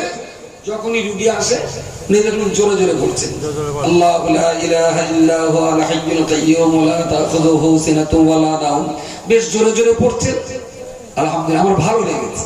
উনি যে জোরে পড়লেন ওনারও সওয়াব হলো, আমি পাশে বসে আছি শুনলাম আমারও সওয়াব হলো। যে উনি অসুস্থ তিনিও শুনলেন, তাহলে তার রোগের জন্য কোরআনের বাণী শোনাটাও চিকিৎসা। সুবহানাল্লাহ বলেন। যত বাটি বোতলে ফু দিচ্ছে, একটুখানি বলুন দিনই যে হুজুর কেবলা রহমতুল্লাহ আলাইহি একটু ফুটা কি পড়ে দিচ্ছেন, জোরে পড়ে ফু দেন। আমার কথা কি অন্যায়? আপনি যা পড়ছেন পড়ুন, ওইটা একটুখানি জোরে জোরে পড়েন, আমরাও শুনি। আমি বলছি 100 ভিতরে 99% তাবিজ কারণকে তাবিজ ছেড়ে দিতে হবে, জোরে পড়ার হিম্মত নেই, কারণ পড়তেই জানে না ভালো। ভালো কোরআন তেলাওয়াতটাই তো জানে না, পড়ে ফু দেবে কিভাবে? সুতরাং ইসলামের শিক্ষা খুবই ভালো, তবে যার কাছ থেকে নেবেন একটু দেখে শুনে নেওয়া লাগবে। তা নইলে হয়তো ভাবেন খোকা আমার কিছু দিস, শেষ পর্যন্ত জুটবে কপালে খড়মের বাড়ি। এইটা যেমন না হয় তৈরি বিচ্ছেদের জন্য। 2-3 দিন আগে আমাদের এখানে একটা বাদর নিয়ে এসছে একটা লোক, মানে বাদরে সব বলে দিচ্ছে কার কি সমস্যা, মানে বাদর ইশারা করছে, বাদরের সাথে যে লোক আছে উনি বলে দিচ্ছে। এবার উনি মানে গাছরা ওষুধও দিচ্ছে, তারপরে 500 কার কাছে 600। ঠিক আছে, একটা লোক এসে বাঁদর নে, সে বাঁদর ইশারা ইঙ্গিতে বলে দেবে, আর মানুষটা বাড়ির লোকে বলে দেবে যে তোমার এই হয়েছে এই হয়েছে ইত্যাদি ইত্যাদি, তাই তো? আমি কাছ থেকে বাড়ি এসেছি, সবাই বলছে যে হ্যাঁ বলছি। এরকম হয়েছে কোনোদিন?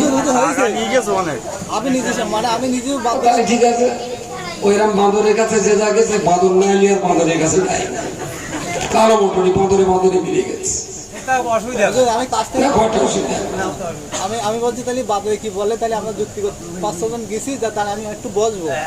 আমি গিয়ে সামনে বসেছি, আমি বলছি সব বলেছি দাদা, বলছে নামাজ পড়বে, আরো বেশ কিছু কথা বলেছে। তা আমি বলছি আমি ব্যক্তিগত একটা প্রশ্ন করতে পারি, ওনার কাছে জিজ্ঞাসা করছি, বলছে হ্যাঁ করো। তা আমি বলছি এই মুহূর্তে আমার কাছে কথা আছে, একটু বলতে হবে। আর বাদরকে কিভাবে ইশারা আছে রাগিয়ে দিয়েছে। তা আমি লাস্টে আর একটা প্রশ্ন করে বলছিলাম, সে আর করা হয়নি, মানে খিচিমিচি উঠেছে। হ্যাঁ আমার উপরে ওই টাম দেছে সেকল। আচ্ছা, বসিরহাট হুজুরের বাড়ির পাশে লক্ষণ কাটি, আর এরা যদি এখন বাঁদরের ডাক্তার করে, তাহলে এ জাতির আর বাঁচাবার কোনো লজ্জা। অনেক টাকা নিয়ে গেছে কেন? পরের দিনে তাকে জিজ্ঞাসা করছে, আমি বলছি কি কিছু নিয়ে গেছে? তা বলছে 501 টাকা নিয়েছে। বলছে আমার জন্য নেইনি, ছেলের জন্য নিয়েছি, 501 টাকা নিয়েছে। মদ্দালোক না মেয়ে? মদ্দালোক মেয়ে লোক দুজন মিলে।